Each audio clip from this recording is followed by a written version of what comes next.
Olá, turma, boa tarde, tudo bem? Hoje a gente vai fazer a leitura um pouco mais cedo, dia preguiçoso, né? Feriado, 2 de novembro de 2022, mas nós estamos aqui, nós vamos fazer nossa leitura, vamos passar nosso tempo com o Senhor. Hoje eu quero aproveitar um pouquinho mais o tempo aqui para fazer um estudo, para me debruçar um pouquinho mais, né, na palavra. Então a gente vai gravar aqui para ganhar tempo. Vamos orar, entregar esse momento para o Senhor e em seguida a gente começa então a fazer a nossa leitura, dando continuidade onde nós paramos ontem. Jesus, eu quero muito te agradecer, Pai, por mais esse dia, por mais esse momento que o Senhor está nos dando, por esse feriado, Senhor. Chuvoso, Pai, um dia frio, mas graças a Deus o Senhor tem nos guardado todos os dias, em todos os momentos, com a nossa família. Muito obrigada, Espírito Santo, por aquilo que o Senhor tem feito em nós e através de nós. Muito obrigada, Pai, por tudo que o Senhor tem feito até aqui nessa leitura. O Senhor tem nos ensinado tantas coisas, Pai, através do texto, através da sua palavra, dessa verdade que é viva e eficaz e é mais cortante, mais penetrante do que uma espada de dois gumes, que vai nos ajudando a sermos moldados, transformados e chegarmos à estatura perfeita, do varão perfeito que é Jesus Cristo. Muito obrigada, Jesus. Nos leva a esse entendimento, nos leva, Senhor, a essas mudanças necessárias, Senhor, essas transformações necessárias, de dentro para fora, Senhor. Queremos sim ser cada dia mais, Senhor, semelhantes ao Senhor em todos os aspectos. Obrigada, Jesus. Ministra a nossa vida nessa tarde, em nome de Jesus. Amém. Vamos lá? Ontem nós iniciamos, né, a carta de Tiago, irmão de Jesus, aos irmãos judeus, né, que estão ali espalhados por todo o Império Romano, e hoje a gente vai continuar então lendo capítulo 3, capítulo 4 e capítulo 5 e mais um pedacinho de Atos. Então vamos continuar meditando aqui na carta de Tiago. Tiago diz assim, Tiago capítulo 3, a partir do versículo 1. Meus irmãos, não sejam muitos de vocês mestres, pois vocês sabem que nós, os que ensinamos, seremos julgados com maior rigor. Todos tropeçamos de muitas maneiras. Se alguém não tropeça no falar, tal homem é perfeito, sendo também capaz de dominar todo o seu corpo. Quando colocamos freios na boca dos cavalos para que eles nos obedeçam, podemos controlar o animal todo. Tomem também como exemplo os navios, embora sejam tão grandes e impelidos por fortes ventos, são dirigidos por um leme muito pequeno, conforme a vontade do piloto. Semelhantemente, a língua é um pequeno órgão do corpo, mas se vangloria de grandes coisas. Vejam como um grande bosque é incendiado por uma simples fagulha. Assim também a língua é um fogo, é um mundo de iniquidade, colocada entre os membros do nosso corpo, contamina a pessoa por inteiro, incendeia todo o curso da sua vida, sendo ela mesma incendiada pelo inferno. Toda espécie de animais, aves, répteis e criaturas do mar doma-se e tem sido domada pela espécie humana. A língua, porém, ninguém consegue domar. É um mal incontrolável, cheio de veneno mortífero. Com a língua bendizemos o Senhor e Pai, e com ela amaldiçoamos homens, feitos à semelhança de Deus. Da mesma boca procedem bênção e maldições. Meus irmãos, não podemos ser assim. Acaso podem sair água doce e água amarga da mesma fonte? Meus irmãos, pode uma figueira produzir azeitonas ou uma videira figos? Da mesma forma, uma fonte de água salgada não pode produzir água doce. Quem é sábio e tem entendimento entre vocês? Que o demonstre por seu bom procedimento, mediante obras praticadas com humildade que provém da sabedoria. Contudo, se vocês abrigam no coração inveja amarga e ambição egoísta, não se vanglorie disso, nem neguem a verdade. Esse tipo de sabedoria não vem dos céus, mas é terrena. Não é espiritual, mas é demoníaca. Pois onde há inveja e ambição egoísta, aí há confusão e toda espécie de males. Mas a sabedoria que vem do alto é antes de tudo pura, depois pacífica, amável, compreensível, cheia de misericórdia e de bons frutos, imparcial e sincera. O fruto da justiça semeia-se em paz para os pacificadores. Tiago 3 fala a respeito da nossa língua, a respeito das atitudes que inclusive procedem justamente pelo nosso falar. E ele cita sobre que tipo de fonte nós temos sido, né? Nós como cristãos, como aqueles que declaramos ser de Jesus, como aqueles que decidiram viver uma novidade de vida, como aqueles que têm sido transformados pela palavra. Nós então precisamos refrear a nossa língua, termos a nossa língua em total domínio do Espírito Santo, tendo então o nosso pensamento, a nossa mente cativa ao Espírito Santo, para que aquilo que procede da nossa boca faça jus àquilo que o Senhor tem ministrado em nós, aquilo que a fé que habita em nós, aquele que o Espírito Santo que habita em nós tem então ministrado através dessa transformação, e assim a gente possa profetizar, a nossa boca saia um só tipo de água, ou água doce ou água salgada. De uma mesma fonte não pode jorrar dois tipos de água.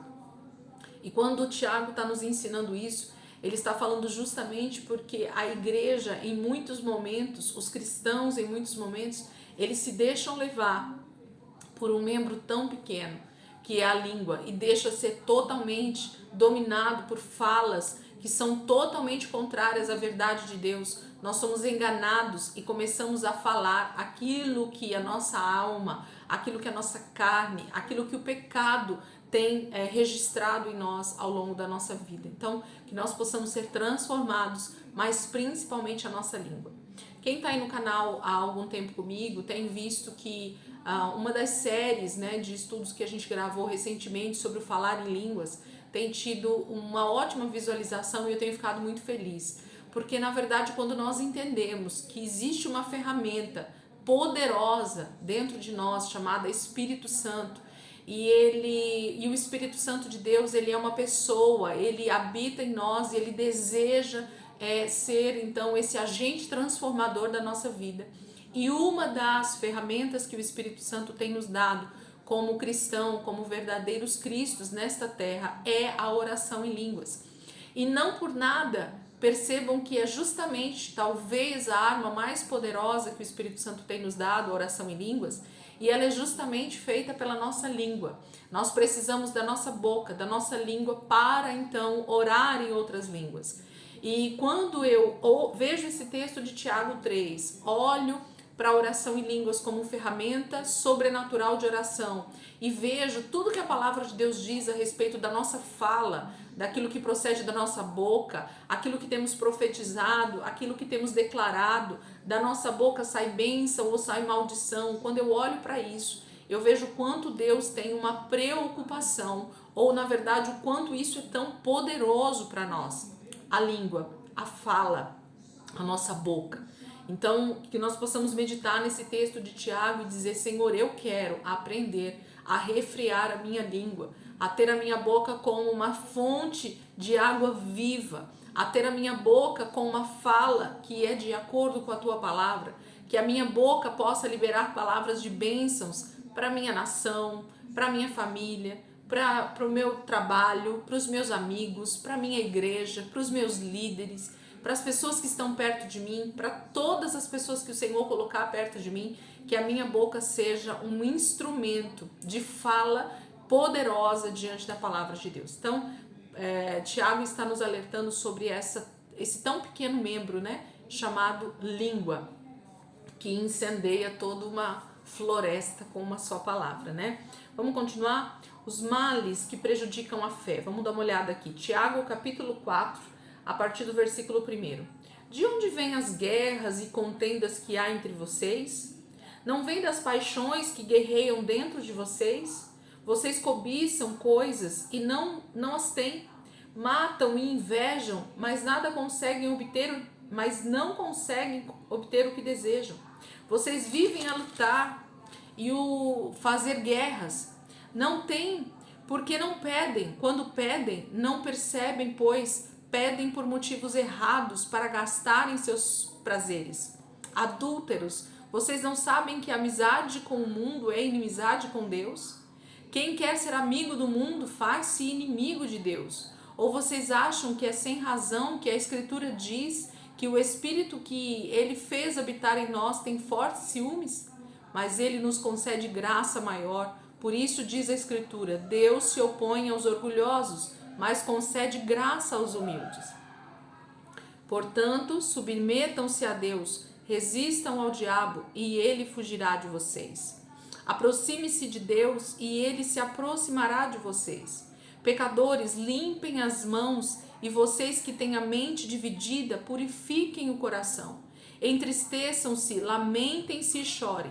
Troquem o riso por lamento e a alegria por tristeza. Humilhem-se diante do Senhor e ele os exaltará. Irmãos, não falem mal uns dos outros. Quem fala contra o seu irmão ou julga o seu irmão, fala contra a lei e a julga. Quando você julga a lei, não a está cumprindo, mas está se colocando como juiz. Há apenas um legislador e juiz, aquele que pode salvar e destruir. Mas quem é você para julgar o seu próximo? Ouça agora, vocês que dizem, hoje ou amanhã iremos para casa ou aquela cidade, passaremos um ano ali, faremos negócios e ganharemos dinheiro. Vocês não sabem o que lhes acontecerá amanhã. Que é a sua vida? Vocês são como a neblina que aparece por um pouco de tempo e depois se dissipa. Ao invés disso, deveriam dizer, se o Senhor quiser, viveremos e faremos isto ou aquilo. Agora, porém, vocês se vangloriam das suas pretensões. Toda vanglória como essa é maligna. Pensem nisto, pois quem sabe o que deve fazer o bem e não faz, comete pecado.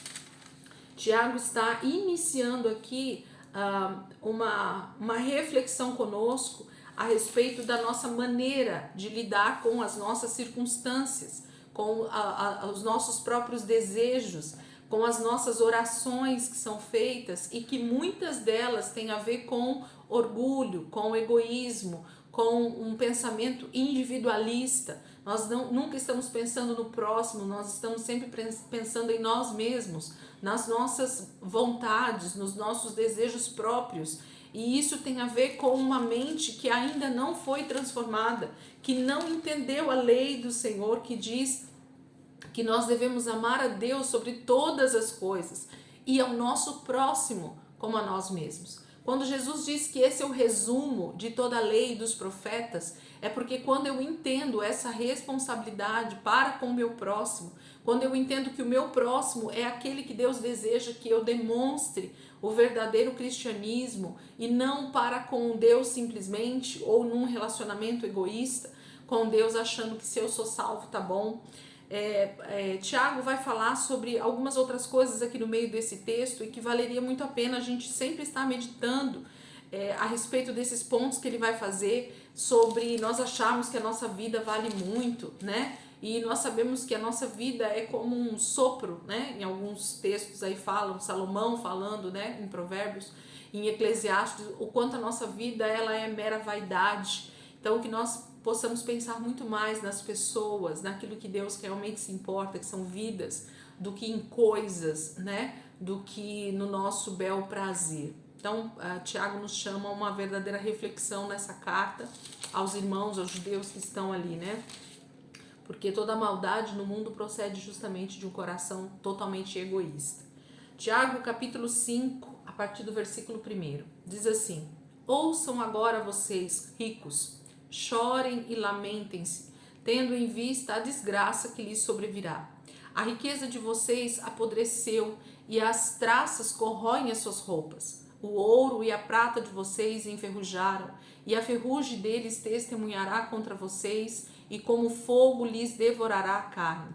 Vocês acumularam bens desses últimos dias. Vejam, o salário dos trabalhadores que ceifaram seus campos e que vocês retiveram com fraude está clamando contra vocês. O lamento dos ceifeiros chegou aos ouvidos do Senhor dos Exércitos. Vocês viveram luxuosamente na terra, desfrutando prazeres e fartando-se de comida em dia de abate. Vocês têm condenado e matado o justo, sem que ele ofereça resistência. Portanto, irmãos, sejam pacientes até a vinda do Senhor. Vejam como o agricultor aguarda que a terra produza a preciosa colheita e como espera com paciência até virem as chuvas do outono e da primavera.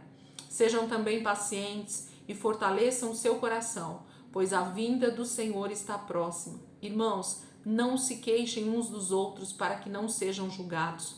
O juiz já está às portas. Irmãos, tenham os profetas que falaram em nome do Senhor como exemplos de paciência diante do sofrimento.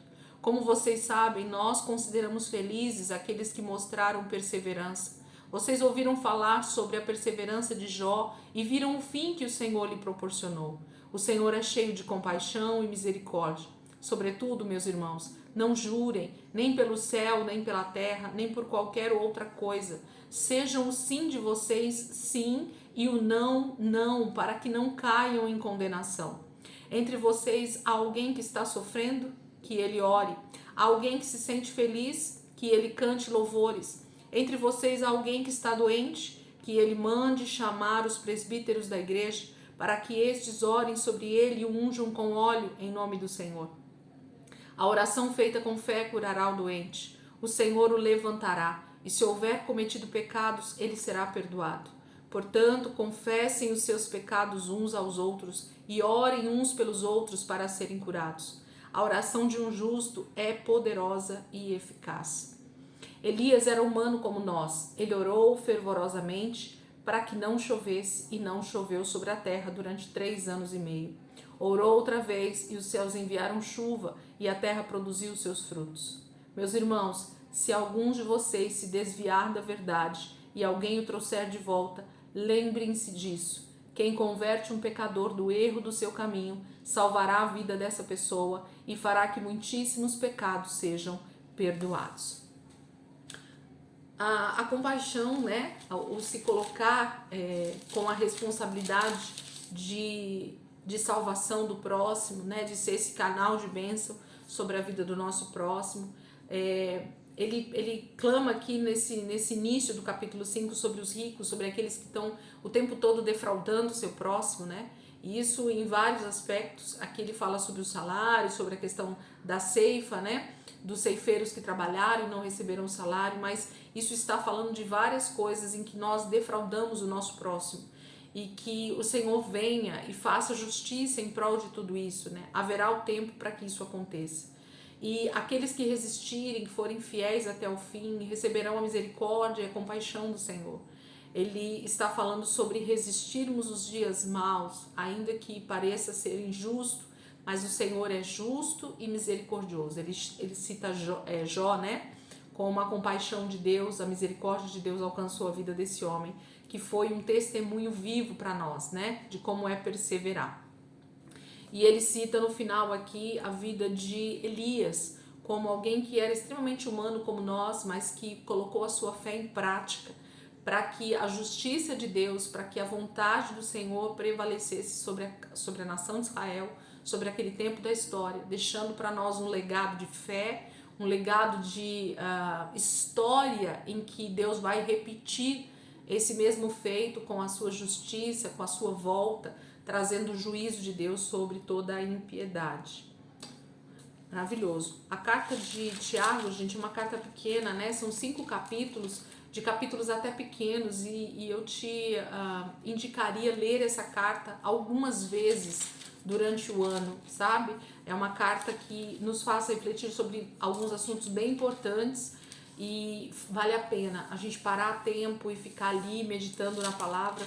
Eu até estava vendo o último versículo aqui do capítulo 3. O fruto da justiça semeia-se em paz para os pacificadores. Deus tem ministrado de maneira muito poderosa através da vida de Tiago nesses capítulos aqui. Eu queria que você parasse tempo aí e meditasse um pouco nessa carta, que com certeza você vai ser muito ministrado pelo Espírito Santo em vários aspectos. Vamos continuar? Outros eventos anteriores às viagens missionárias. Paulo já se converteu, está em Antioquia, ajudando Barnabé. Eles estão avançando com a pregação do evangelho ali naquelas cidades, mas ainda ninguém foi enviado realmente como um missionário, como um apóstolo às nações. Eles estão avançando na pregação porque muitos tiveram que fugir, né, de Jerusalém e dos arredores ali por causa da perseguição de Cláudio, né, o imperador que está nesse momento lá no Império Romano em Jerusalém. e por causa disso muito deles têm fugido. Mas a gente vai ver algumas coisas que estão acontecendo aqui. Atos capítulo 12, do versículo 3 até o final, provavelmente a gente vai aí falando em Atos 12, 3. Atos 12, versículo 3. Vendo que isso agradava aos judeus, prosseguiu, prendendo também Pedro durante a festa dos pães sem fermento. Tendo-o prendido, lançou-o no cárcere, entregando-o para o guarda, para ser guardado por 4 escoltas, de 4 soldados cada uma. Herodes pretendia submetê-lo a julgamento público depois da Páscoa. Pedro, então, ficou detido na prisão, mas a igreja orava intensamente a Deus por ele. Na noite anterior ao dia em que Herodes iria submetê-lo ao julgamento, Pedro estava dormindo entre 2 soldados, preso com 2 algemas, e sentinelas montavam guarda à entrada do cárcere. Repentinamente apareceu um anjo do Senhor, e uma luz brilhou na cela. Ele tocou no lado de Pedro e o acordou. Depressa, levante-se, disse ele. Então as algemas caíram dos punhos de Pedro. O anjo lhe disse: vista-se e calce as sandálias. E Pedro assim fez. Disse-lhe ainda o anjo: põe a capa e siga-me. E saindo Pedro o seguiu, não sabendo que era real o que se fazia por meio do anjo. Tudo lhe parecia uma visão. Passaram a primeira e a segunda guarda e chegaram ao portão de ferro que dava para a cidade. Este se abriu por si mesmo para eles e passaram. Tendo saído, caminharam ao longo de uma rua e de repente o anjo o deixou. Então Pedro caiu em si e disse: agora sei, sem nenhuma dúvida, que o Senhor enviou o seu anjo e me libertou das mãos de Herodes e de tudo o que o povo judeu esperava. Percebendo isso, ele se dirigiu à casa de Maria, mãe de João, também chamado Marcos, onde muita gente se havia reunido e estava orando. Pedro bateu à porta do alpendre e uma serva chamada Rode veio atender. Ao reconhecer a voz de Pedro, tomada de alegria, ela correu de volta sem abrir a porta e exclamou: Pedro está à porta.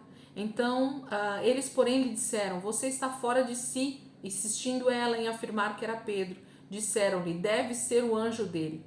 Mas Pedro continuou batendo, e quando abriram a porta e o viram, ficaram perplexos. Mas ele, fazendo-lhe sinal para que se calasse, descreveu como o Senhor o havia tirado da prisão e disse: contem isso a Tiago e aos irmãos. Então saiu e foi para outro lugar. De manhã, não foi pequeno o alvoroço entre os soldados quanto ao que tinha acontecido a Pedro. Fazendo uma busca completa e não o encontrando, Herodes fez uma investigação entre os guardas e ordenou que fossem executados. Depois Herodes foi da Judéia para Cesareia e permaneceu ali durante algum tempo. Então, esse primeiro trecho aqui que está falando sobre essa prisão e sobre a libertação de Pedro fala de mais uma das maneiras, né, ou dos milagres que o próprio Senhor operou ali, trazendo libertação para Pedro, porque esse não era o tempo ainda de Pedro ser condenado à morte ou nada disso, havia muito a ser feito. E quando o Senhor está na frente de uma batalha, quando nós somos então presos ou humilhados ou levados a julgamento por causa do Senhor, e é Ele quem está então sendo como que eu posso dizer, sendo julgados por aquela situação, né? Quando é o próprio Deus que está sendo perseguido e não nós, humanamente falando, o Senhor sempre vai intervir.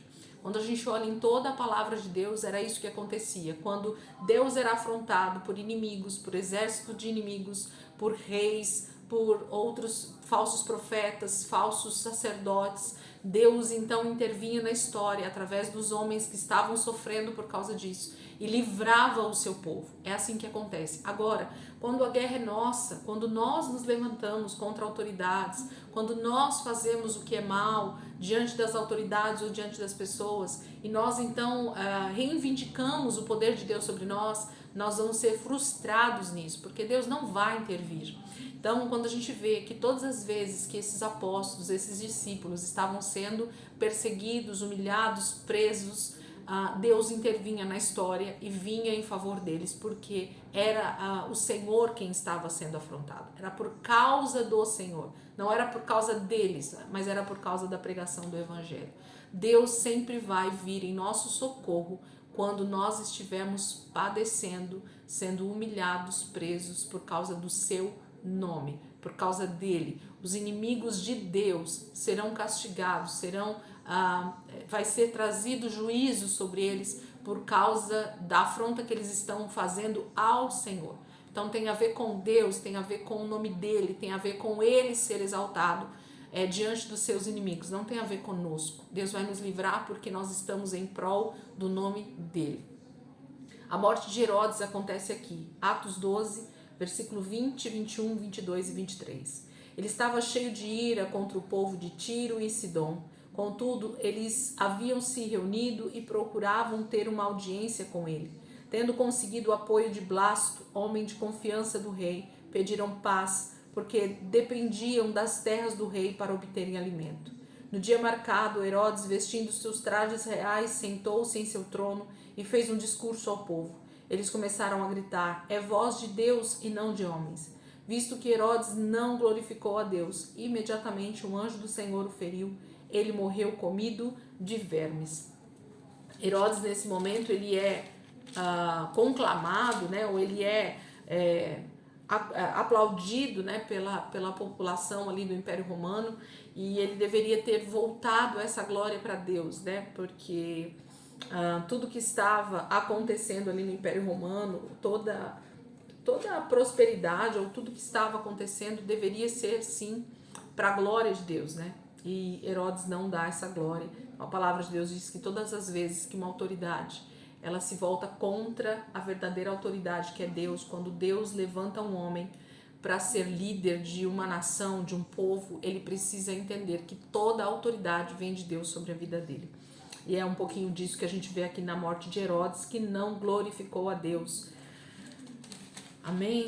Então, amanhã a gente vai continuar. Eu queria que você realmente meditasse um pouco mais na carta de Tiago, que você pegasse, né, desde o capítulo 1 novamente, que você lesse com mais cautela, parando em trechos que te chamarem a atenção, grifa textos, olha o que Tiago está nos ensinando nessa carta aos irmãos ali, né, que estão no Império Romano, e deixa o Espírito Santo então ministrar a tua vida para que a gente possa ser um pouquinho mais ensinado nesse feriado aí. Aproveita o descanso e passa um pouquinho mais de tempo com o Senhor. Amém, queridos? Deus abençoe.